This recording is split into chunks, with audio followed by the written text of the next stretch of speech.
So, good morning, ladies and gentlemen. It's another beautiful Saturday morning to learn and to share knowledge. Okay, so I'm glad to welcome you to today's webinar session. Last week, we had learned about how to formulate smart research questions. However, in conducting our research, we could be faced with misinformation and disinformation. And this actually informed the need for us to discuss fact-checking and how to strengthen our research integrity through fact-checking. This webinar has been organized by Plus-Circle Community Health Advancement Organization, a not-for-profit health organization committed to advancing school health, community health, and capacity building for research. Kindly follow us on all our social media platforms, including LinkedIn, Facebook, Instagram, and YouTube for timely content and updates.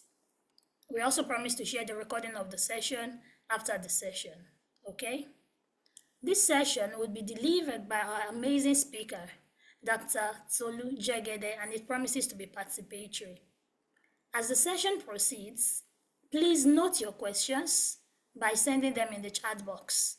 Alternatively, you may wait till the session ends so that you may be permitted to unmute to ask your questions. Participants are muted as they join, and we would like us to stay muted unless we are asking a question. This helps to minimize distraction as much as possible. And I do hope sincerely that we will learn a lot from today's session. Okay, so without wasting time, I'll proceed to read the bio of our speaker. Kindly pay attention. Dr. Jegede Tolulokpe Okpeoluwa is a graduate of the University of Ilorin, where he obtained his MBBS, sorry. He later joined the Obafemi Awolowo University Teaching Hospital, where he completed the residency training of the National Postgraduate Medical College in Pediatrics in 2013, where he emerged as the best candidate in research, as well as the best candidate in the Pediatrics Fellowship Examination. He currently works with the Federal Medical Center, OWO, as the consultant pediatrician and pediatrician neurologist, and the current head of the department at the Federal Medical Center, OWO, Nigeria. As one of the Lassa fever case management team members, and as well as a coordinator of the hospital COVID response team, he was involved in the design of programs and policies for the control of infectious diseases at the facility. Several publications to his name, some of which are published in top journals. Likewise, he has supervised a couple of dissertations of postgraduate doctors. He is also a co-author of a book chapter with a second one in view. He is well recognized for his penchant for confirming the veracity of information, especially online and social media posts, both medical and non-medical. And this has earned him different appellations like the fact checker and the verifier. Ladies and gentlemen, you agree with me that there is no other better person to deliver this session on fact checking than Dr. Tolulokpe Jegede. So with a round of applause, kindly make welcome Dr. Tolulokpe Jegede. Over to you, sir.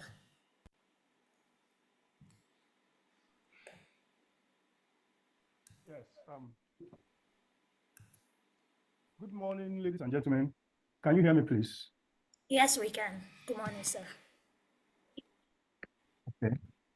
So, I think let me just show my face briefly so that it will not appear as if it's an pre-recorded or AI video. That's part of fact checking. Then after a brief period, I will close my video. So this is my face. My name is Jegede Tolulokpe. I first want to appreciate the organizers of this program for deeming me fit to be the speaker for this topic. I will say it is one topic that I'm passionate about. verifying, cross-checking information. So I'm glad to have been given the opportunity. Although when I was given the opportunity, I did not know what was expected. But then with discussion with the organizers, I'm able to arrive at one or two things. So without wasting much time, I will go straight to the presentation, and permit me to take off my video. All right. Can you all see my slide? Yes, we can. Yes. Kindly put it on slideshow mode, please. Okay. All right. Thank you.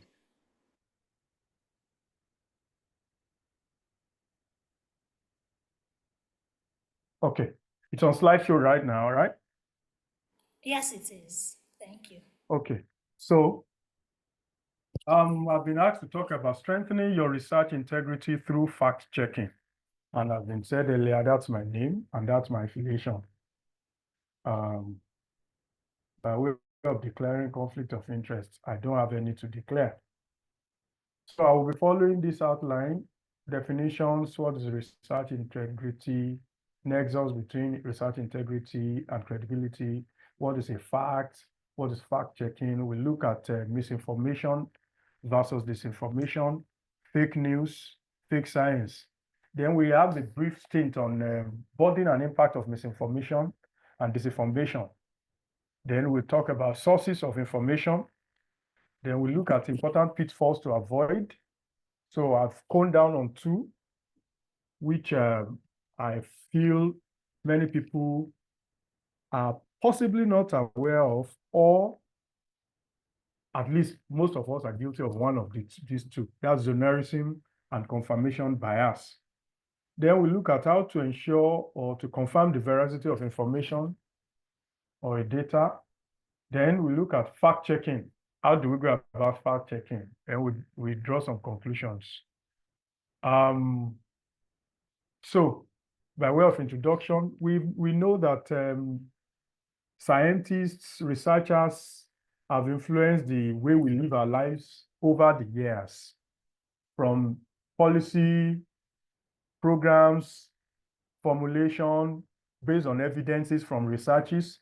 Our lives have been changed, improved, or sometimes affected by researchers and scientists. And then we know that tells us that as researchers, we have a lot of influence on the society.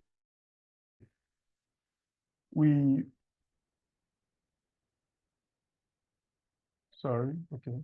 I want to minimize this. Okay. So we have a lot of influence on our society because a lot of decisions will be taken based on what we churn out as researchers, either in social science, in medicine, in engineering, anywhere.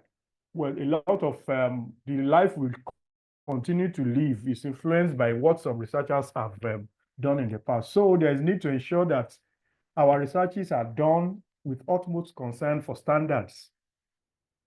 Now, with the advent of internet, there's a lot of information available, and it has impacted how we manage information, both positively and negatively. You agree with me that in the past, only very few people have control over information management, information dissemination. In the community where I live, we know in the olden days, before a piece of information is passed from a higher authority to the lower authority, they have to carry gong, go around the town and do town crying.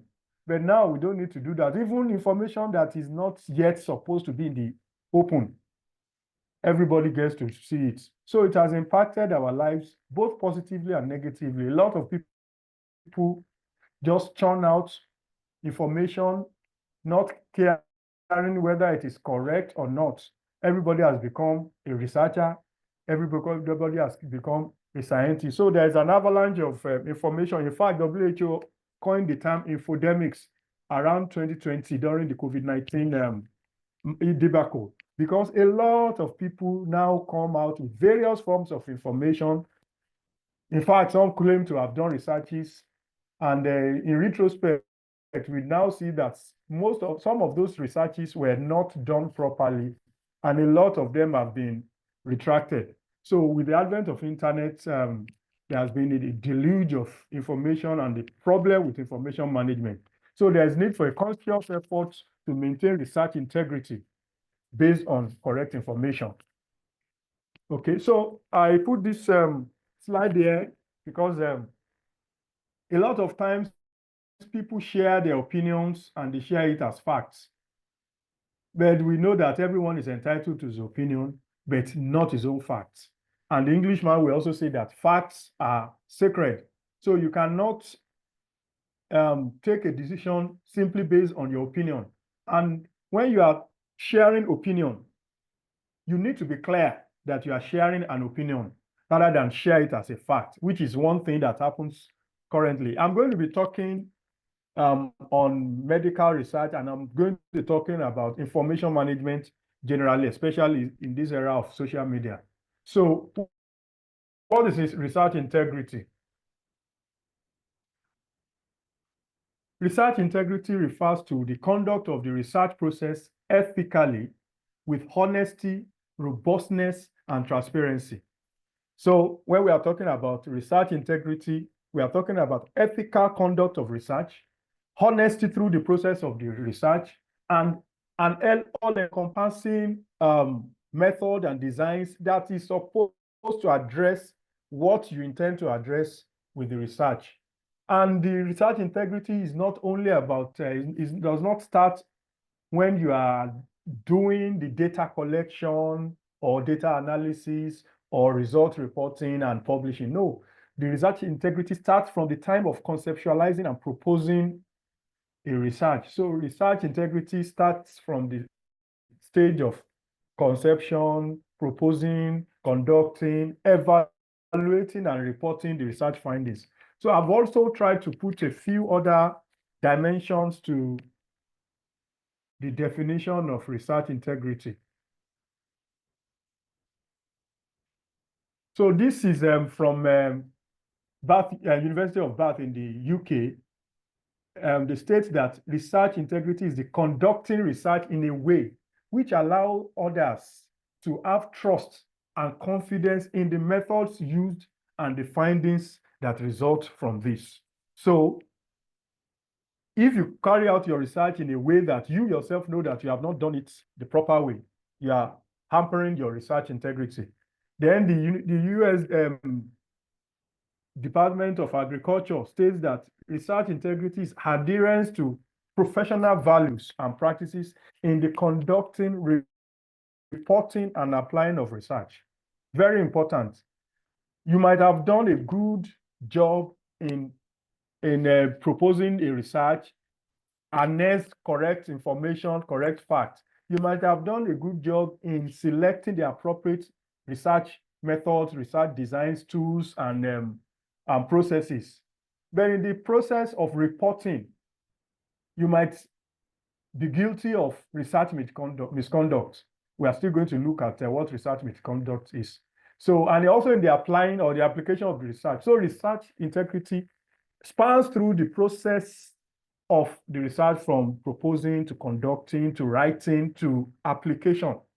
Okay, so because that is what will ensure that it is an objective and clear, reproducible study or research and is insulated from bias. We know a lot of people set out to achieve a particular aim in their research, and that is already a bias even before you set out. You want to achieve something. So if your research, the outcome is not going the direction of what you are expecting, what are you going to do? Are you going to get involved in fabrication, falsification, or you are going to influence the method so that you can get a particular outcome? All these aspects, research integrity is involved in it. So Tony Dungy said that integrity is the choice between what is convenient and what is right. So your integrity is displayed when what is convenient is not what is right. Are you still going to continue to do what is convenient even when you know that it is not what is right? That determines your integrity. So these are the principles of research integrity. So when we are talking about research integrity, it talks about the reliability of your process from the beginning to the end. How robust is your research? Are you using the appropriate design, methods, or analysis? And are you interpreting what you obtain appropriately? And are you using the right resources? Then there is the honesty aspect. In all aspects of your research, are you honest about the information you are putting together and the process you are developing in your research? Are you transparent in the process of research, data collection, data analysis, and interpretation of the data? Then do you have respect for the people involved in the research, for your research participants, research subjects, other colleagues, and the environment? And then are you accountable for every step that is taken in the process of research? If any of these things is not within your capacity, then your research integrity, maintaining your research integrity is difficult. If you cannot be accountable for your process, then your research integrity is in jeopardy. So research integrity is actually one end of the spectrum of a concept referred to as the responsible conduct of research. On the other extreme end is research misconduct. So the more misconduct that occurs in your research process, the less your research integrity is, and vice versa. The less your research misconduct, we are still going to look at some of these things that constitute research misconduct. The less your research misconduct, the more improved your research integrity is. So research misconduct is any act that is done in the process of research that does not conform to maintaining research integrity. So, and there are three major ones. There are other ones, but three major ones in research misconduct. That is falsification, there's fabrication, and there's plagiarism. There are other things like modification and falsification. We know that the falsification refers to you altering either the process or the outcome of your result to suit a particular purpose. As you are putting there what is not there. That is falsification. It's a form of research misconduct. Fabrication is you did not even carry out a research, or you did not get enough number of participants you are supposed to get. But then there's something we call desktop publishing. You decide to do desktop publishing. You sit on your system, you just modify some things, you fabricate data, you fabricate results. That is also a form of research misconduct. And we all know plagiarism, passing off something, an information or a research outcome or anything related to research that is not yours, you pass it off as yours. And for you to be able to avoid being bedeviled by any of these forms of research misconduct, you need to handle information very well. We are still going to see how information impacts on our research. Okay. So I put this one there to tell us that research misconduct is not really uncommon like some of us may think.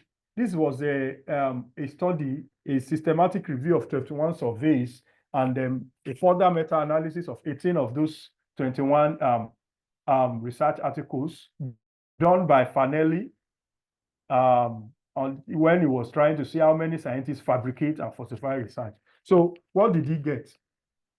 When he asked the respondents to tell about themselves, that have you ever been involved in research misconduct, this was what he got.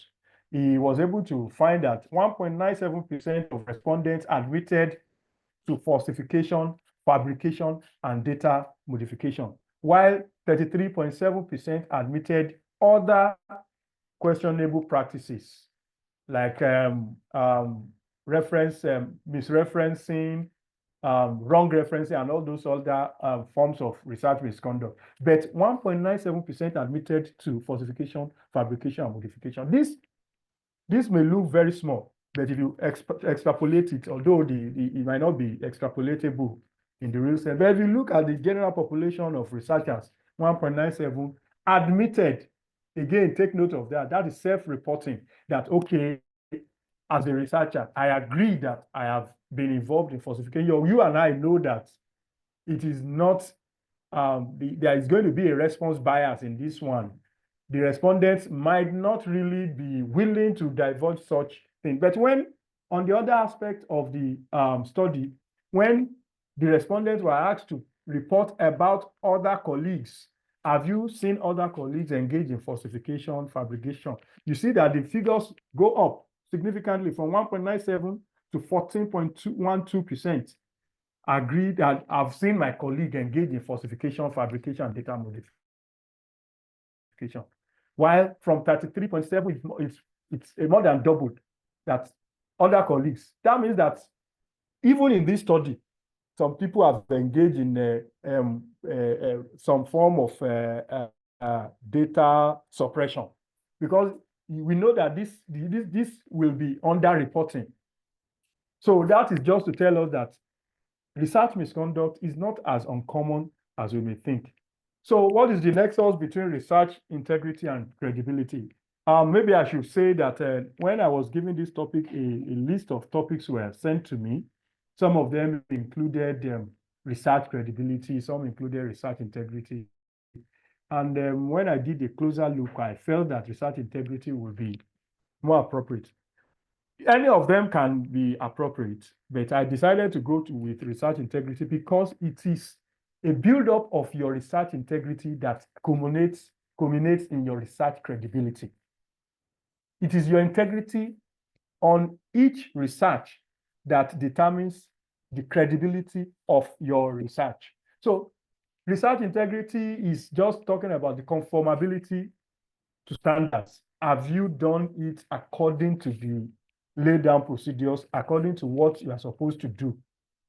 So it takes a look at the processes, the procedures, and practice.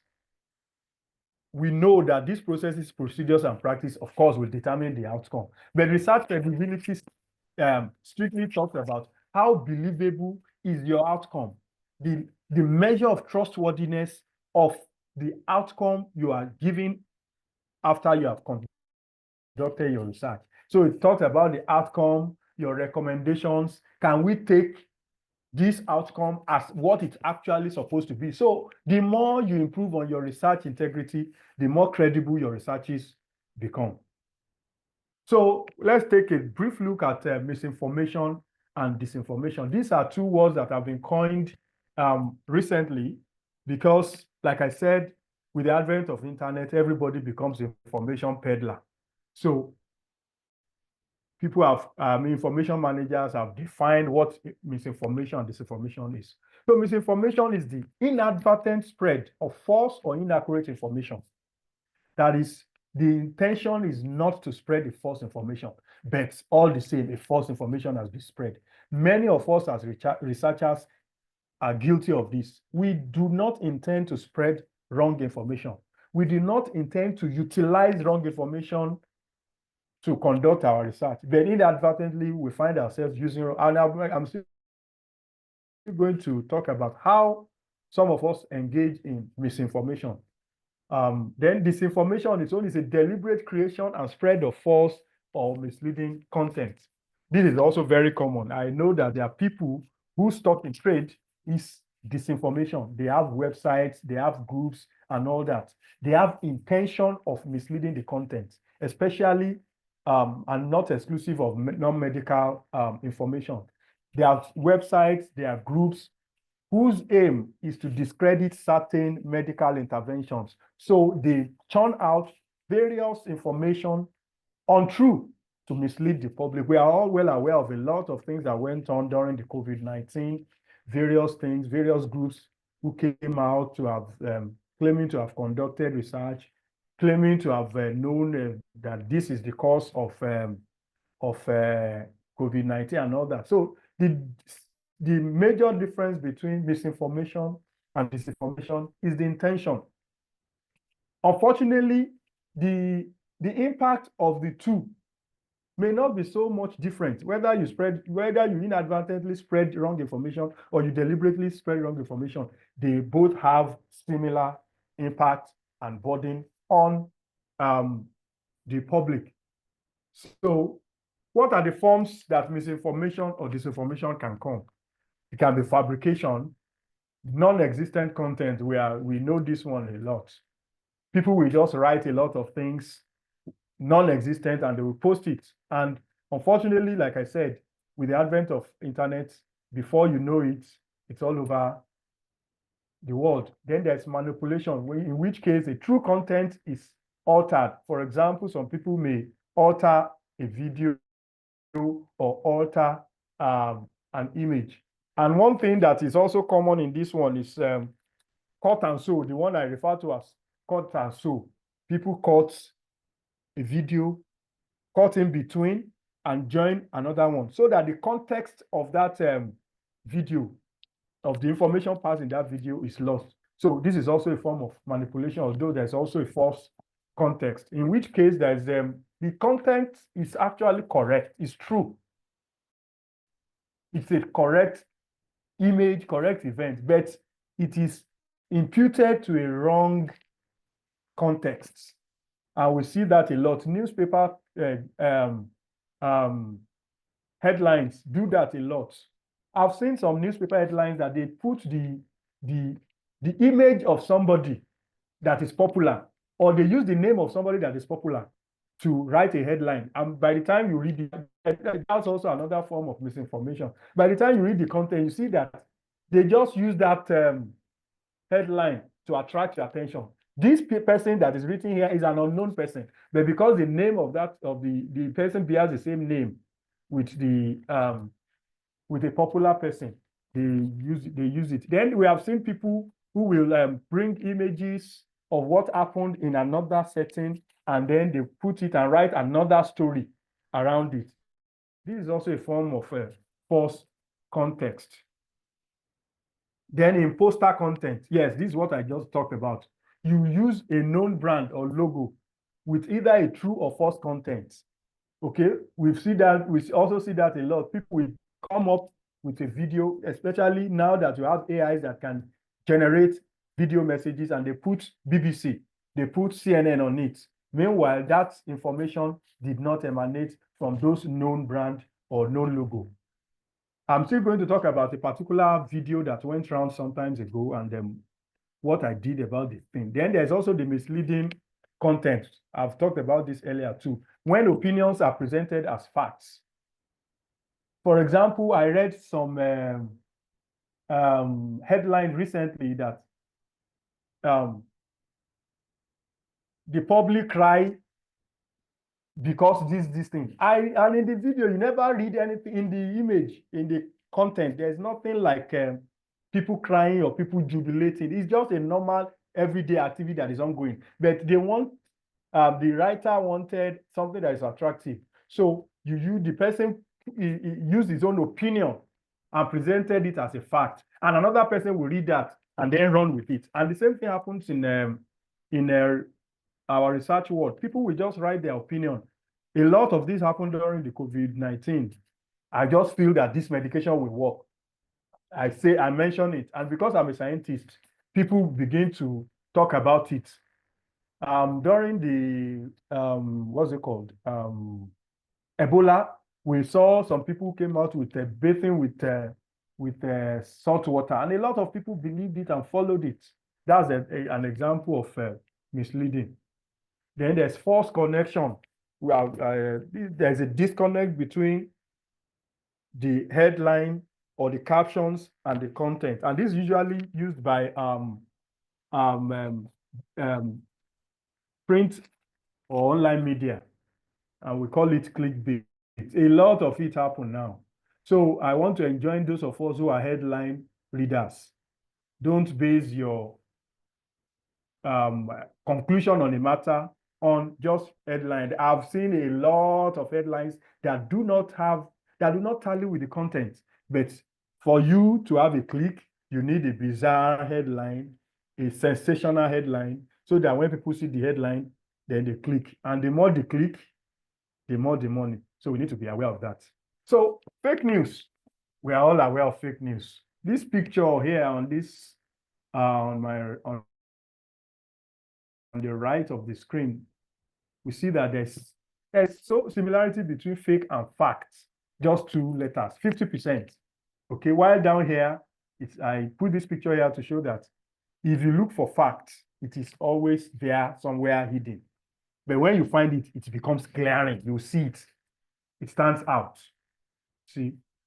And the term fake news, there have been people spreading fake news over the years, but the term actually became more prominent in the build-up to the US election of 2016, when a particular presidential candidate, we always tag some news outlet as fake news and fake news peddler. So the term became more popular that time. In fact, this particular presidential candidate prides himself as the person that coined that word fake news.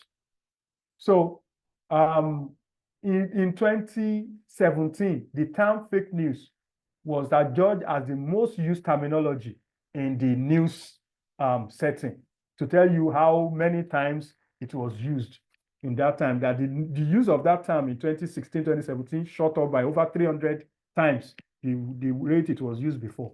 And there's also what is called fake science and pseudoscience. They look like science. They present themselves like science. They present reports like it is science, but it is actually not science. It is conjectures, fabrications, opinions, knowing that people that read it may not be opportune to read a disclaimer. So we need to also be wary of that one. So what is the impact of misinformation? The misinformation has impact on the researcher. I've already said it. If you base your research on misinformation, on wrong information, your outcome is not going to be correct. And if your outcome is not correct, your research credibility drops. And if your research credibility drops, there's a risk of some of your papers, your articles being retracted. It has been said that over 10,000 research articles were retracted up to, I think, May of 2024 alone, from January to May, up to 10,000 research articles. And there's this Australian researcher who is still under investigations after some of his articles were retracted. So on the researcher, it has an impact. You lose in quote face in the research world. So on individuals too, because your research is supposed to generate evidence that will impact policy formulation, which is supposed to influence human life. If you turn out wrong information, wrong outcome, you are jeopardizing the life of people. Again, when individuals get to hear that some researches have been withdrawn, it also has an impact on their believability of science. When they see that, okay, this person, they have said this, and they come out to tell us that it was wrongly done. It's not a properly conducted research. When next you come out as a scientist to tell people that do this based on research, the likelihood that they will take you with a pinch of salt is higher. So it has a big impact on individuals because your health policies are based on research evidences. So if your research evidences are faulty, you are impacting the health of the people. And on the larger world community, we have read in the past how information management generated conflict between countries, conflict between people, and significant wars. We know about what happened in Rwanda. Rwandan genocide is based simply on information, misinformation, and disinformation. So it has a large impact on everybody. So now we are coming down to how information impact a research. What's the nexus between research and information? I put here that the researcher is both a consumer of information and a producer of information. You need information about a subject area. You need information. Please Can you still hear me? Let me be sure. Yes, sir, we can. Okay, thank you very much. You use information at every stage of your research. Then, in the process of your research, you also generate information. So the researcher is both a consumer and a producer of information. So there is a wide range of impact of information on the researcher. And that also tells you that there's a wide range of points where the researcher needs to be circumspect about the research is either consuming or producing. So I put this one as a concept of impact of information on research. At the top here, we have information input. This purple, I hope it appears like purple on your screens. These purple arrows here is the information input, while the green one here is the information output. And this at the center talks about the stages of your research. And I try to put the height of the arrow to signify the volume or the intensity of that information at that stage. So we know that you need information to even conceptualize a research. You have some information about a research topic. You have maybe give information that something is happening in a place, is a piece of information. And there's an outbreak of a disease in one community. That's an information. It impacts your conceptualization of your study. So it is based on information that you conceptualize your study. And after you conceptualize, you develop, you propose the study. At that stage, you consume a lot of information. You do your literature search. While doing your literature search, you are relying on available information about that subject area. So, and it is during that period that you set your aims, your objectives, your study designs, everything you are going to do about your research is based on the information that is available to you. So that at that point, a lot of information input takes place. Then during the process of actual research, you latch on the information you have before with a little addition to the information as an input. While in the process of analysis, you also consume some level of new information. By the time you are getting to recommendations, you still rely on some information, but largely you depend on the information you have imputed from the beginning. And that leads to the time of policy and practice. And there's this tiny blue arrow here that moves from the left to right. So the information you gather or you produce in the time of conception of your study is also fed into the time of your proposal. So it is an output here. You feed it into your proposal. At this time, you get additional information. You generate your own information. This is the way I want to do it. It's a piece of information, research method, the research design. You are producing some level of information. The tools you are going to use, how you are going to do it is a piece of information. Then that is also fed into the actual research. And during the process of the actual research, you gather data. You generate another set of information, which you feed into your analysis and result writing. Then it is the information you get from your analysis and results writing that is fed into your recommendation. And it is the information you produce in the process of recommendation that is fed into policy formulation. So at this stage of conception, you produce little minimal new information. As your research progresses, moving from conception to policy, you generate a lot of information in terms of volume and in terms of impact on the public. So this is just and let me add that at each level of this information input and information output, you need to be certain that your information that either you are receiving or processing for your research or you are generating is correct. So fact checking is important throughout the period of your research. let me add here that the researcher can actually be a victim of misinformation and can also be a producer of misinformation. So if you do not fact check your information, you are in the process of data analysis, for example, whatever you are releasing is a form of misinformation. You have become also a villain, in quotes, and when we talk about misinformation, because some other person will utilize whatever you produce as their own input information. So what are the types of sources of information? We have, there are three major types. That is the primary, the secondary, and the tertiary.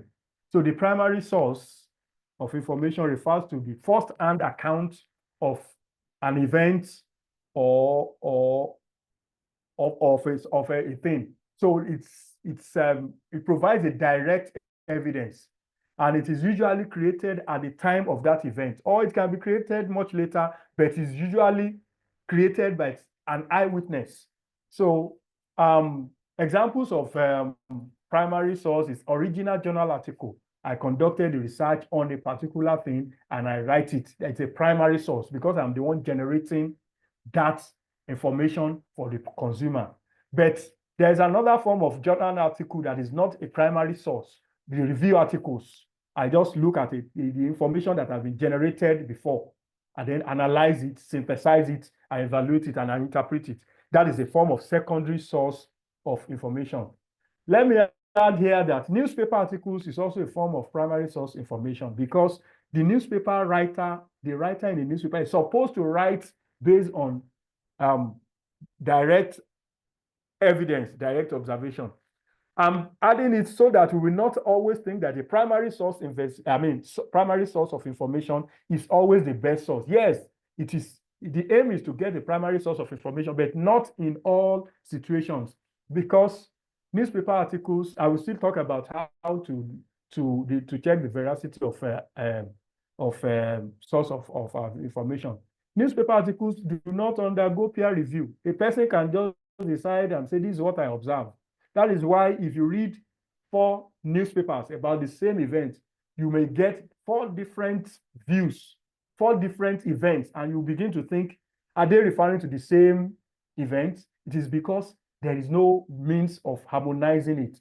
So somebody can say, this is what I saw. Another person can write, this is what I saw. And that is influenced largely by bias and other things, which I will still mention.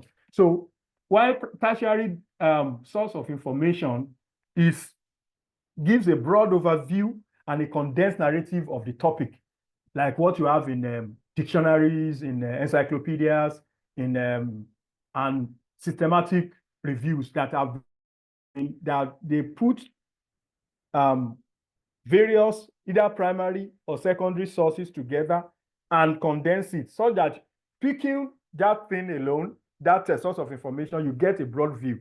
And let me say that in the process of research, the researchers usually start from the tertiary source, but the target is to get to the primary source. So you get a broad overview of the research topic. Then you begin to look more and more until you get to cone down to a primary source, somebody who has done the research on that topic before. You just initially get a broad overview. This is what is happening. This is what has been reported. This is what the books. This is what the subject matter revolves around. Then you begin to cone down and get a primary source where you then get somebody who has done the study and tells you that this is the prevalence in this place, which is what you are now going to impute in your own research. And you also will then give a general view. You generate your general tertiary, then you cone down and then produce a primary source for another person to utilize.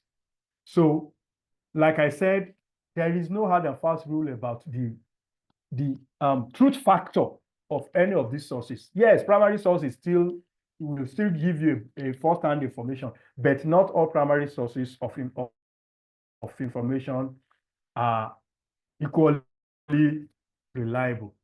All right, I want to talk on 2 concepts that I've found out that shaping the way people perceive and receive information.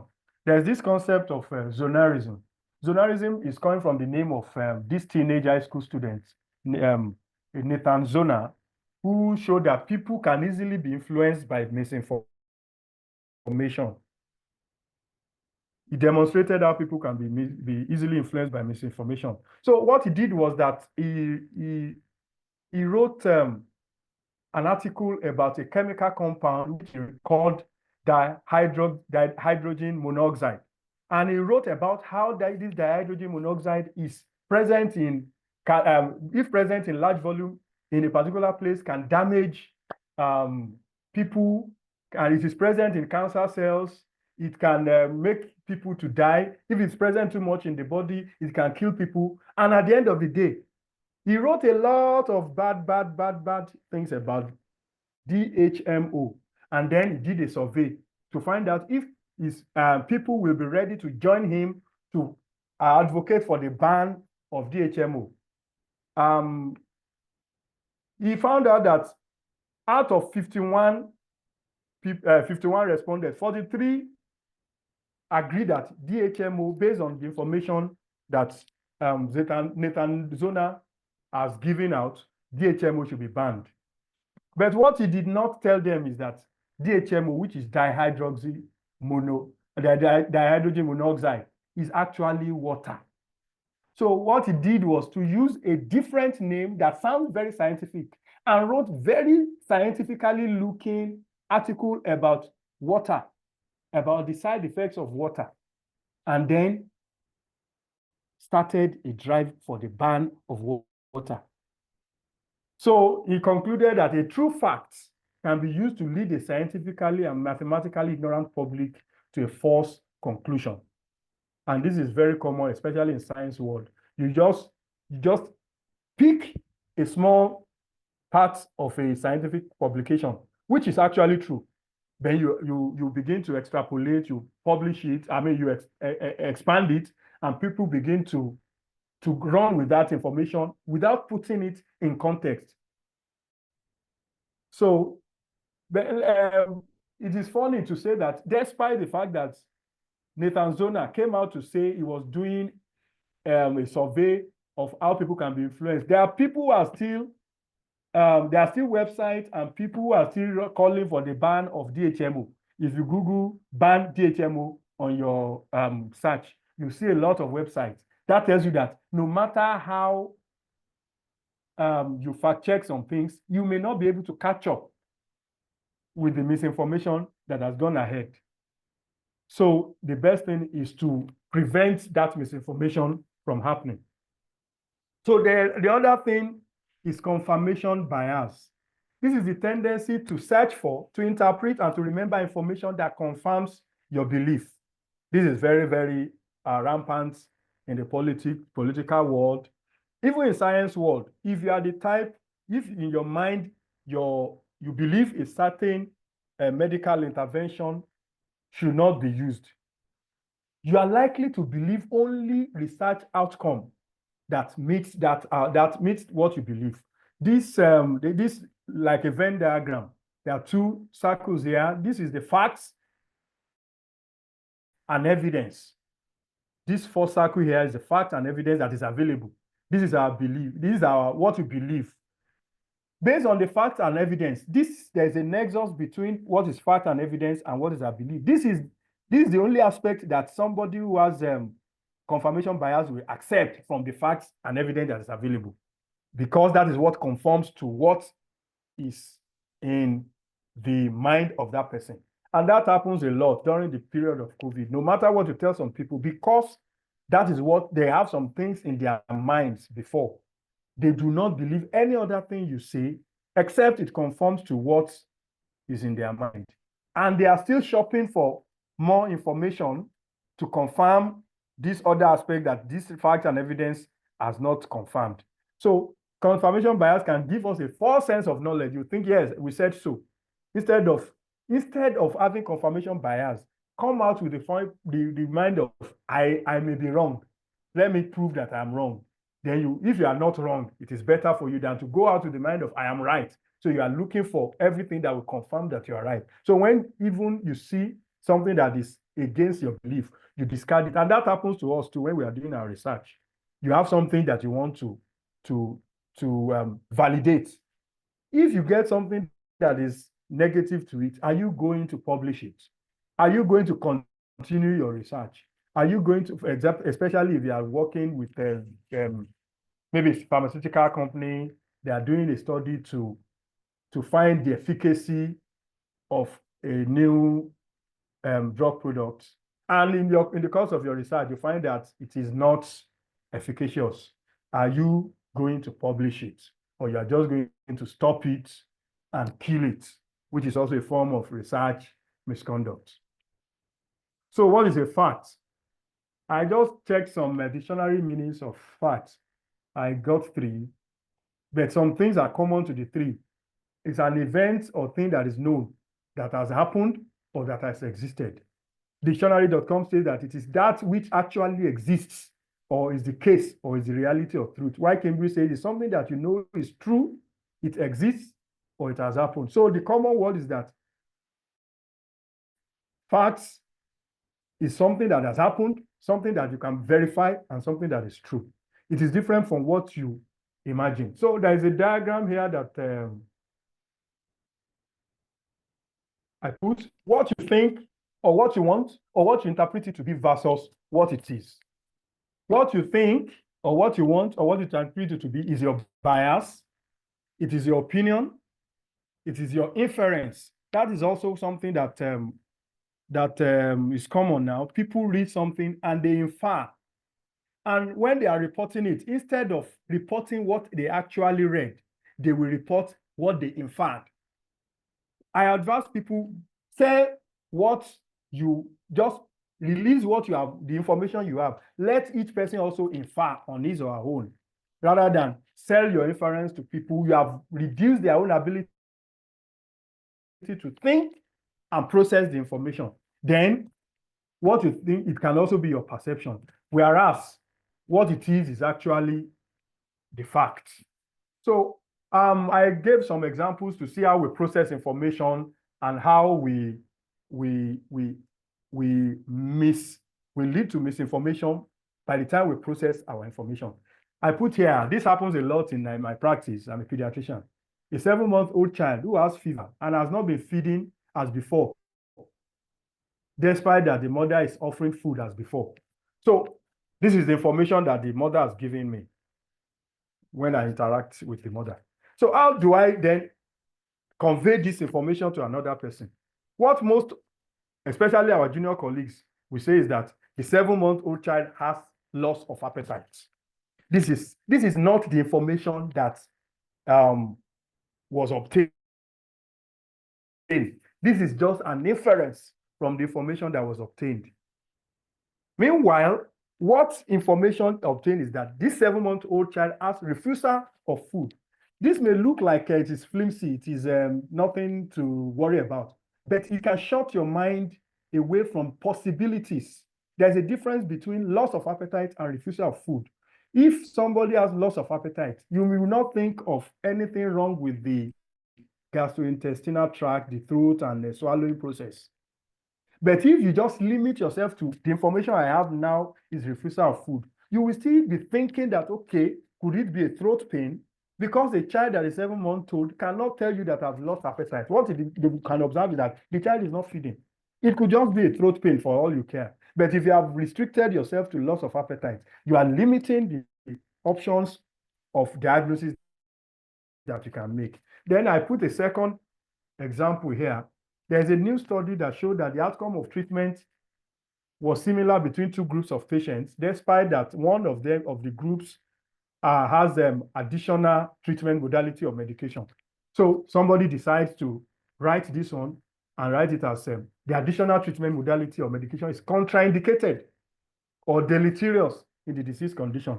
Or if it's the other way around, you can say it is needed, depending on the bias of the researcher. For example, if it's a medication now that you are trying to promote, they will report it from the angle of the medication is needed because there is no side effect of it, or it doesn't add any deleterious effect. So it depends on the bias.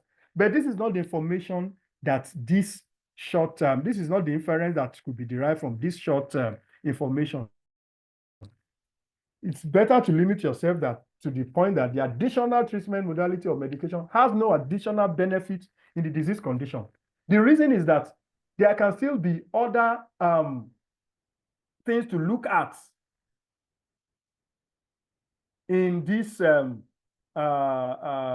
the second point here, but here you have already concluded that it is contraindicated. And by ethical thing, nobody should use something that is contraindicated in a disease. But on this second one, there can still be further research on that thing because you have not stated that it has a bad or a side effect or a deleterious effect. So this is how some of us manage information in the process of paraphrasing, in the process of changing the information. We change the context of the information. So how do people do misinformation? We hype things a lot. Majority of, almost all of those are hypes and hyperboles that can be misleading. Then there we have publication bias. I've mentioned this. You don't publish something that is against what you have in your mind. That is also a form of misinformation. Or you tailor your publication to suit a particular purpose. It's a form of misinformation. Then citation misdirection. You are citing a reference that does not really explain what you are using it for. Then there's predatory publishing is a form of misinformation. Predatory publishers do not do peer review. And that is where the issue of primary source is important. If a primary source of information is not peer reviewed, it may not even be better than a secondary or tertiary source of information. Predatory publishing will not do thorough primary source, so the standard of the information may be questionable. Then there's something that is called filter bubbles. It is similar to confirmation bias, but this is restricted to online experience. When you are engaged in online activity, there is an algorithm that studies how you behave online. So when you are then searching for something, the likelihood that those things that will be brought out for you are those things that conform to your previous experience online, rather than the whole information available on that subject matter is there. So in other words, for you not to be misinformed or to engage in misinformation based on filter bubbles, you need to vary your search words. So I put this, this is an actual snapshot from one of Nigeria's newspaper headline. Then there was the story about missing kidneys. So this headline states that 7 other ex-patients found with missing kidneys. And I read it and I said to myself, this is an unclear headline. 7 other ex-patients found with missing kidneys. You see that they are the ones that stole kidneys. They found them with the kidneys that have been missing, or they have their own kidneys missing. So this is another way that we misinform people. Ambiguity in our choice of words.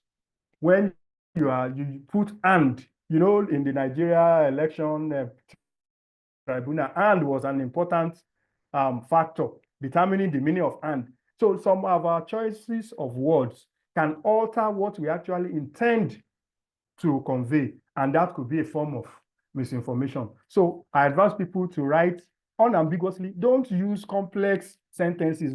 Break down your sentences into smaller sentences that will convey the meaning, rather than combining, use conjunctions, and then you have, by the time somebody is reading the last line of your sentence, the meaning is already lost.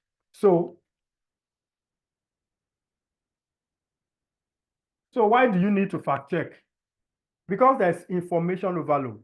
I mentioned earlier that around 2019, 2020, WHO came up with the term infodemics, which refers to availability of information that has not been or cannot be verified. Overload, there's so much information around that you need to be sure which one is reliable, that you want to feed into your research, and that will determine your outcome. Then you will need to avoid spread of misinformation. You need to improve your research integrity and credibility. I've talked about this. Then you need to, because you need to avoid negative impact of forward formulation and to avoid negative public attitude towards health programs. So you need to fact check.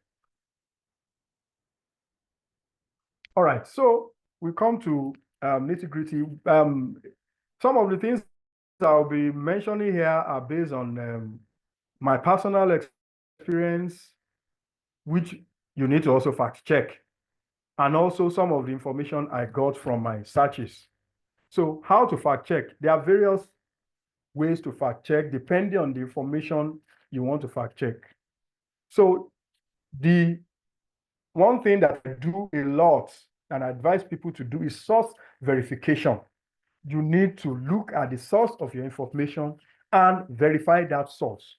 A lot of information is attributed to a wrong source. That tells you that this information is wrong if the source is wrong, or it is, yes, the correct source, but the source already has antecedents for misinformation, disinformation, or the source has a target, a focus, or the source is one that has a bias. You need to be careful about such information. And we know a lot of left-wingers, anti-vaxxers, they have websites. It will be written in their about us. I put here, read the about us. Read it. When you read about the source of information, it will tell you the weight that you need to attach to the information, because if the source of information is already biased, it tells you that they are not going to give you all the facts about the information they are giving you. They are only going to give you the facts that conform to what their target is. So you also need to do cross verification. Don't rely on one source. Check other sources for this same information. Is it present in other sources? For example, there's a newspaper headline, something bizarre, but it's only in one newspaper. You need to be careful before running with it. There's a publication, a subject matter, only one paper, only one author. The way to which you attach to it, you can use it, but the way to you attach to it, you need to indicate it in your study that the weight of that, there are ways you put it, so that you will not base important decisions of your research on a source that you cannot verify, or a source that is a single author or single source information. Then, like I said earlier on, go after the primary source of the information. You have read an article that quoted another article, The best bet for you is to go to the article that they are all quoting and read it for yourself and do your own paraphrasing and summary, rather than rely on the paraphrasing of a secondary and tertiary source. So it helps you to reduce secondary citation. Then how to fact check. There are fact-checking organizations, there are tools, there are websites that you can use. There's the one they call snopes.com, there's factcheck.org. There are others that you can use. Then you use, I will still talk about other things as a scientist that you can use. You consult experts on the subject matter. If you have an information that you are in doubt, there are information that go around that salt is not dangerous, does not cause, is not a contributing factor to hypertension and all that. Before you run with that kind of information, check the source, check with an expert. The expert is likely to have looked around the source of the information, the methods and everything to give you an opinion. Then there's some information that you need to compare with historical data or trend. There are some information that are just bizarre, that are just not logical. So you need to compare before you rely on it. I'm not saying that every information that does not tally with historical data is false, but before you come to that conclusion, you need to do a thorough check of the trends of the data that is available. Then, of course, employ critical thinking.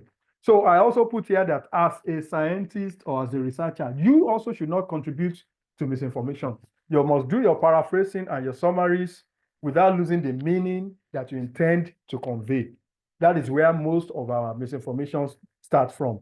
You read something because you don't, of course, you are not supposed to copy. But then in the process of paraphrasing or summarizing, you lose the meaning of that thing. By the time another person is reading it, the person is reading something different from the original meaning of what you paraphrased. Then you use appropriate study design. There are study designs that cannot answer certain questions that cannot answer certain research questions. So if your study design is wrong and you still go ahead to publish to write a result that you have answered that question, you are misinforming the science world and the public at large. Then you use appropriate methods and analysis. I said here that you need to seek expert opinion. You might need to consult a biostatistician, epidemiologist to tell you that this analysis can answer this question you want to ask, so that by the time you release the outcome, the outcome is actually based on correct method. Like I said, fact checking information starts from the conceptualization to even policy drafting. So I'll avoid overstretching your inferences and recommendations. Don't infer what your study cannot infer. Don't recommend what cannot be substantiated by your study. That's a form of misinformation in the science world. Then avoid exaggerations and conclusive words. If a study cannot conclude on a matter, do not conclude on that matter. Something like this factor causes this thing. You cannot get that if your study design was not set out to do causal effect relationship. The best you can say is that there's an association or there's a relationship. You cannot determine cause-effect relationship if your study was not designed to look at cause-effect relationship. But if you use that conclusive words, it's a form of misinformation. So there are some useful tools that you can use in fact-checking. Of course, we all know that our Google search, whether the general Google or Google Scholar, you can use it a lot for fact-checking. And like I said earlier, if you know the appropriate words or strings of words to use, you will get various aspects of that fact that you want to check, and you put everything together to arrive at I use that a lot. Even videos, I just use a summary. I do different summary of the video, okay? Because I'm looking for the source of this video. I use different summaries of that video, and I write video of so. I use another one, video of this so. By the time I do that, more often than not, the video will come out, and I will trace the source, the first time the video was uploaded online and all that. So that is one tool that you can use. Then there are fact-checking website, the factcheck.org, the Snopes. Like I said, this may not be useful for scientific studies. You can still look at it. There are also sites that can check the veracity of some scientific claims, which you can do too. Then you use database, the science database, the government database. Somebody has quoted something to have happened in a particular country. Sometimes you need to go to the website of that country. They've said that US has done this. If you cannot find it on the database,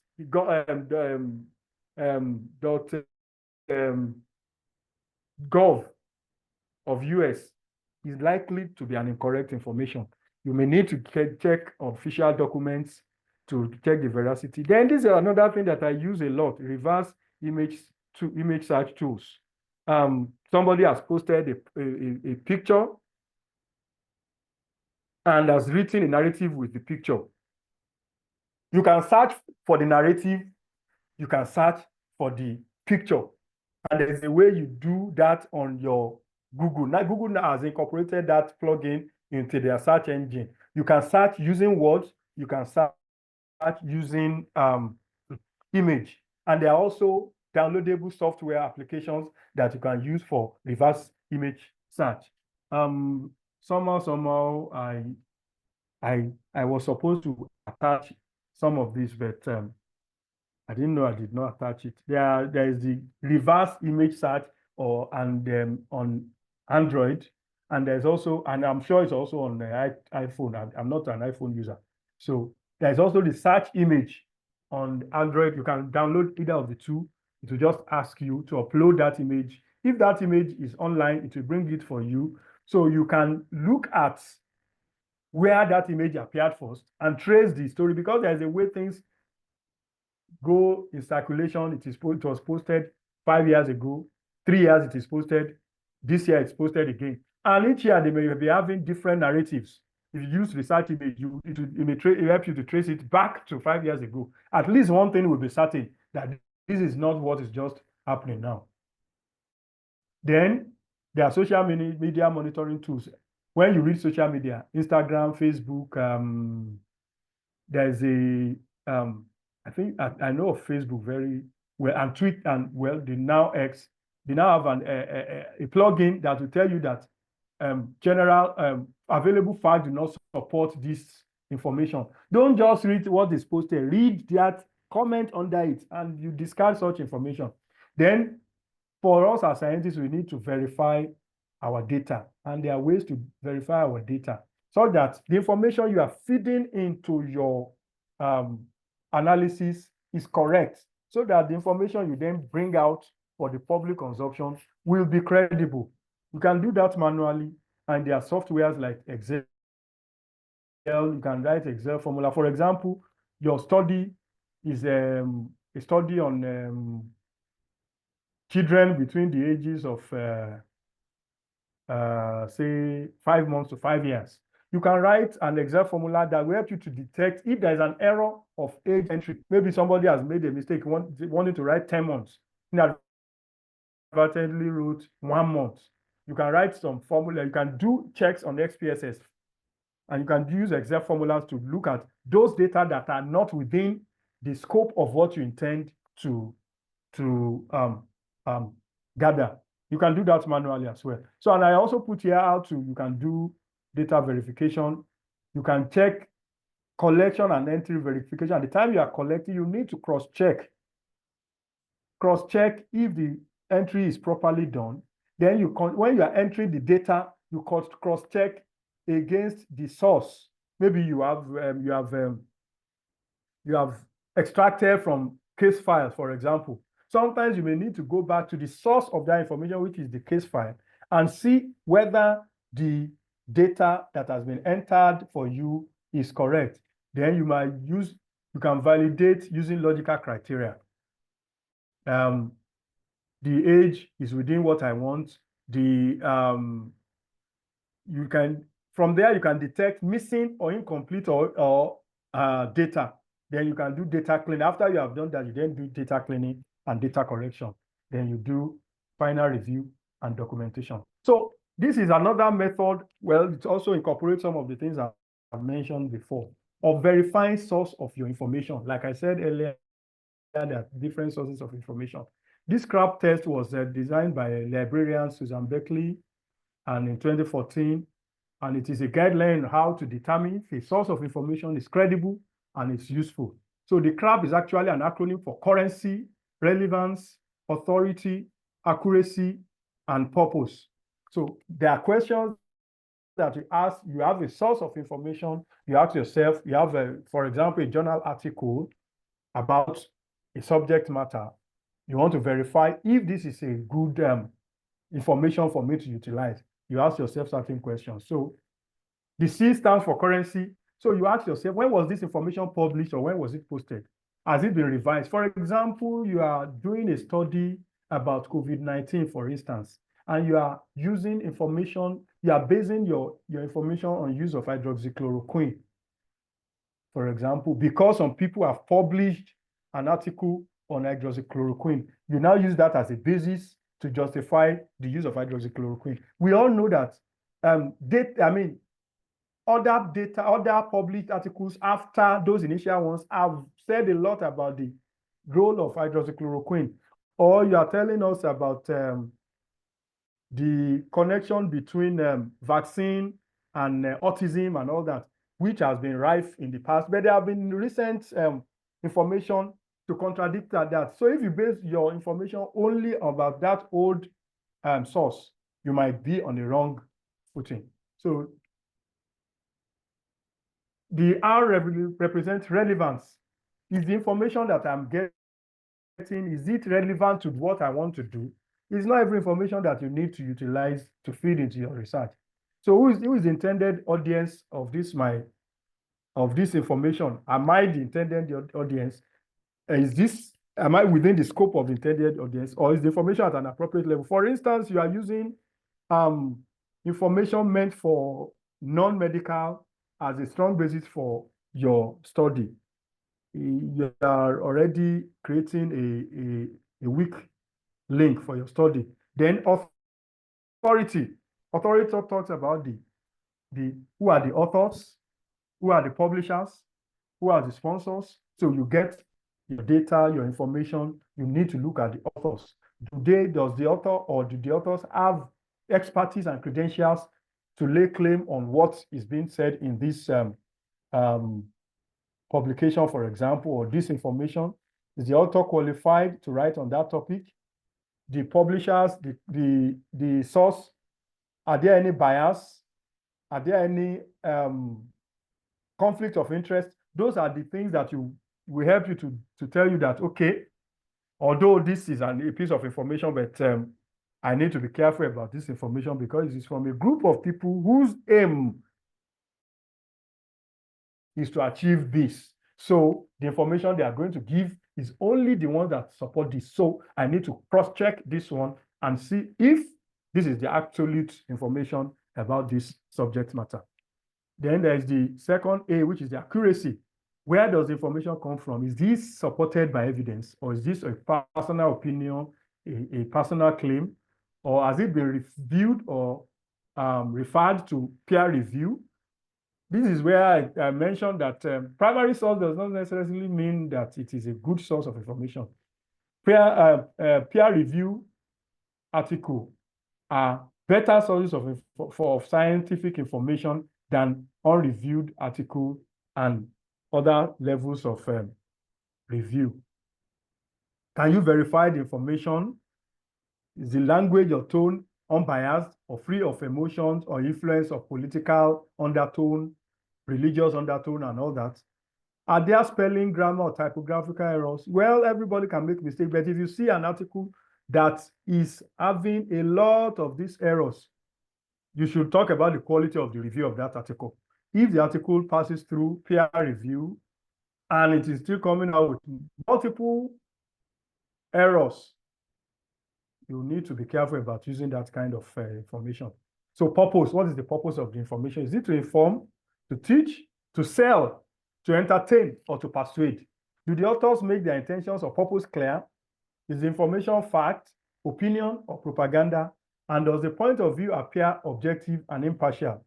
Are there political, ideological, cultural, religious, institutional, or personal bias? These are things that will tell you the purpose of that thing. If the purpose of the information you are getting is already revealed from your analysis and it is nothing scientific, you really do not need to dwell too much on that. So I brought in these examples. I tried to bring some examples, but I had to limit it to this one. There was this video that went around some years ago, that showed a woman doing a narration about a hotel suite where clients or patrons can commit suicide, and was showing the rooms, what are the things available. You have here a rope, yeah, you have somewhere to tie it, a cozy environment where somebody can commit suicide. And this thing went around so much that time, and people were saying, these white people, they have. But when I saw the video, my first instinct is to say, this might not be true. When I watched the video, I saw a logo on that video, and that was the point from where I started my investigation. So the logo on that video was the onion. So I saw the onion and I began to search for what is the onion. And I came to, this is, when I found that onion, the onion website, I saw this, the actual news item on that website, and this is it. Red Roof Inn announces new suicidal suit. So I said, okay, that video was from a particular source. So, and I decided to look at, okay, what is this The Onion about? So I read about the website. I did some cross-referencing, search about The Onion. You see what different other authors, different other authorities have written, about The Onion. And then I do self-inspection of The Onion. And on the about, this is what I found. I read that The Onion now enjoys a daily readership of 4.3 trillion and has grown into the single most powerful and influential organization in human history. And I said to myself, there are about 7 billion people in the world, and they are claiming 4.3 trillion readership. That means one person must have read more than maybe 700 times or more, or 7,000 times. One person must have read that number of times for them to have 3,000. They did not even they said daily readership of 4.3. That means every day, each person in the whole world must have read something on their website more than 70 or 700 times to get 4 trillion readership. That gave a piece of doubt that this thing is not real. Then I read on further and I saw this in their FAQs. I said that, what if I want to sue the Onion? There is nowhere, if you read any other place about them, they did not mention that they are joking or it's fiction and all that. But when you get to this point, it is also on their website.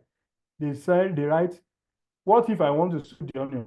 They wrote, please do not do that. The First Amendment protects satire as a form of free speech. That's where I concluded that this is a satire website, which they did not indicate, and which people take information from and then run with it as the correct information. If you go to that website, you see bizarre, very funny news, and they will write it, it will be smooth, and it will be like, yes, there's something that is happening. So we need to also be careful about people passing off satire. They only identify it as satire when you have detected it. So we need to be wary of that. Then I came across this one, which is very funny to me, but very true. This person posted this on X. He wrote that the most annoying part of academic writing is knowing the thing, but looking for some other paper to say it to you. You can't just say bread is soft. You have to say, according to Baker, 2001, bread is soft. He went on further to say that, then you can't quote Baker 2001 because it is outdated. Although bread did not stop being soft, you have to find another baker who said it in 2023. And this is the simple thing about research. You cannot just say it because you think that is it. Appropriate reference is what distinguishes your opinion from established fact. If you write it alone without quoting a source, it can be regarded as your opinion and it can be challenged. But even the one that you quoted from can still be challenged. So it is you maintaining that balance between saying what you think everybody should know now. Should be, although there's a way, there's a room for you to say what is already an established, well-known fact without specific source. But most of the things, some of the things cannot just be passed off as known facts. For example, I remember when I was doing one study and I needed to say that these are the kind of people that are more in a particular location. I needed to go and look for a study that has looked at the demography of that environment to support them. Everybody knows that what I was going to write was true, but somebody who is not conversant with that environment may think that I'm giving my personal opinion. So appropriate referencing or citation is what distinguishes your opinion from established fact. And you're being able to balance that, it determines, is also one of your integrity determinants. So in closing, I want to quote from the Holy Writ that in the mouth of 2 or 3 witnesses shall every word be established. This is talking about peer review. In the mouth of 2 or 3. So if you have one person saying something, it is not peer reviewed and you need to be careful. Or if you can find it only in one place, be careful about the weight you put on that information. Then the Holy Writ also says, prove all things, hold fast that which is good. That talks about fact checking.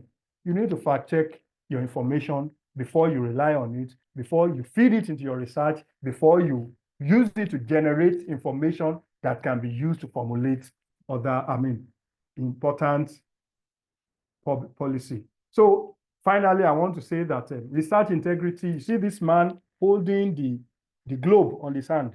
That's a researcher that is holding the world in his hand. There is a great responsibility on you as a researcher. A lot of things depend on you. Whether we live healthy depends on what you say. Whether we use a particular medication depends on what you do. Whether we drink water or we don't drink water depends on what you do. So you have a great responsibility. You should not let the world down. Don't contribute to misinformation. Thank you for your attention. Wow, wow, wow. Thank you so much, sir. That was an amazing session. I enjoyed every bit of it. Colleagues, please let's express our appreciation and gratitude to Dr. Tolulokpe Jegede. I believe you enjoyed the session as much as I did. Thank you very much for unwrapping the tips on research credibility, fact checking. Thank you for the balance you brought on board. Thank you so much. It was a great presentation. We've received a couple of comments, thumbs up, both private and on the group from participants on this call. Thank you so much. That was huge. Yes. Thank you. Okay, colleagues, we would like to quickly take some questions if you have any. I am sure Dr. Jegede must have addressed a few of those questions on your mind while the session was ongoing. Okay, so we have the first question, which says, Sir, you mentioned about going to the primary source while fact-checking and to paraphrase instead of relying on the tertiary source. What about the referencing? Are we to cite the tertiary or the primary, which would probably be very old? Did you get the question, sir? Okay, I get the question. All right. Thank you for that question, and it's a very valid one. If you are referencing a fact that you need to rely on for your study, and there is no recent study, you cannot use somebody who referenced, for example, I want to say, this method of carrying out this process, this is the gold standard for carrying out this process, okay? I got that information from somebody who has done a study on that thing, for example, who also found it from somebody who originally stated that this is gold standard. I cannot quote somebody who quoted somebody. That person has not validated that information. That person only referenced it to be used for him or herself. Okay, let me cite an example. You want to use a statistical formula for your analysis. You got that statistical formula from somebody's article, okay? That person referenced where he got it from. You cannot quote that second person, maybe researcher A is the original person that described that statistical method. Researcher B did a study used that method of researcher A and quoted that researcher A has validated this method. I now want to do a study. I cannot quote researcher B as the source of that information. I got it from researcher B. I need to go back to researcher A to state that this is the gold standard, which I would now add the information that researcher B added to it and quote researcher B. So in terms of referencing, I will cite the original person that generated that. So there are some things that cannot be old, okay, except it has been revalidated. For example, we want to use them in my specialty now, we want to determine the appropriateness of the weights or height of an individual. There is some survey that has been done years ago that looked at it and came up with a tool to check it. But a teacher did a study using the same thing 5 years ago. I cannot quote my teacher as the source of that tool. I will go back to the tool that I'm going to use this tool defined by so in year so, which has also been used in so. So I will quote the original source. There are some information that you really do not need to quote the original source, but there are some that you need to quote their original source rather than the secondary or the tertiary source. I think that is what I will say about that. Thank you very much. Okay, sir. Thank you very much. Mr. or Dr. Akintunde, please unmute to ask your question. Thank you very much, sir, for the presentation. It was a beautiful one. My questions are as follows, sir. How do we report research misconduct? And then who do we report this to if we find out? Then the second question. Sir, I hope you can hear me, sir. I can hear you. Thank you, sir.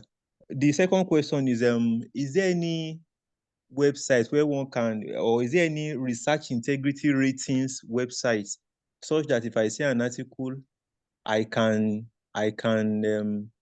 check for the research integrity, the integrity of that article? Is there any research integrity ratings in that somehow? I don't know. I hope you get the second question, sir.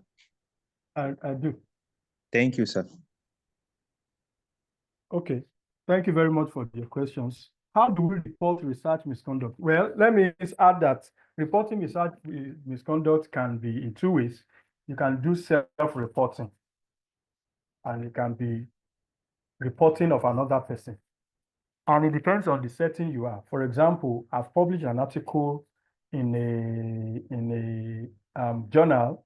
Then I later found out that, oh, the study method I used was not supposed to be the one I should have used. I can report myself to that article, to that journal, and get it retracted or modifications added to it. You see some articles, if you search, you see this article has been updated. You give a link of the updated, or even if it has been retracted, they will put it there. This article has been retracted. And the question you will ask is, why do they still leave some of these retracted articles? Maybe I will still just talk a bit about it. Okay. So you can report to, if you are reporting somebody, you can, if for example, you found an article that is a plagiarism, you report to where that article has been published. You write and supply your evidence. They will conduct their own evidence. And if they find your report plausible, the article will be retracted. If you're in an academic environment, maybe a university, you can report to the research ethics or of the hospital of the institution you are, that you have observed a research misconduct. So those are the places where you can report your research observation about research misconduct. Then any website to determine research integrity. I cannot say there is one that you will put it in and it will tell you that the integrity of this research is. I'm not sure there's one. I didn't come across any. However, there are websites that you can check different aspects of research misconduct. Okay, maybe research, what's it called? Some people call it research fraud. You can check. There is a plagiarism check. It's also a form of research misconduct. So you can check that one. If it is above the accepted level, that is already a form of research misconduct, which that website has helped you to identify. We've had the story of people who only change locations and publish the same article. So that is one way. Then there are also some data verification tools. I remember one of my bosses that if you give him a study to look through, he has a way of verifying that the data you are reporting is correct. And which I learned that there are some statistical analytical software that with the little information, you don't have the whole data of that person, but with the little information you have, you can enter it into that data and confirm that, okay, this is the prevalence that is obtained. It is true. This is the significance level. You can use WinPepi, for example. You can enter, somebody gives you a percentage of proportions of people. You can enter it into WinPepi and you get, if the person has reported it as significant, you will see it whether it is true or not. If the person is supposed to report some modification of the chi-square, for example, and the person did not, you will see it there yourself. So that is another way to check. So in other words, I'm not sure there is a one tool that will check for, like I said, that the integrity of research spans from the proposal level to the recommendation level. So I'm not sure there's one that will assess everything at a go, but you can check at each stage to determine if this one has been done according to the standard with ethical level expected of that research. Thank you very much. All right, sir. Thank you very much. Do we have any other question before we call it a day?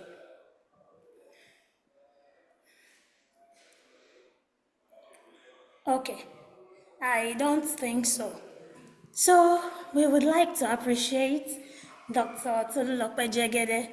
He has been an amazing speaker in today's session. Thank you so much. We appreciate the energy, the expertise which you have brought on board. It is amazing.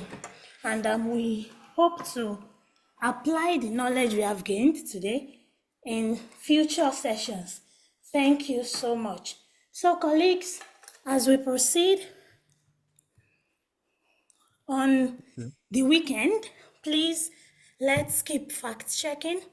Let's confirm the accuracy of information, facts, before we publish them, before we use them. Okay? And we would like also to remind you to look forward to receiving the mail containing the link to the recording later today.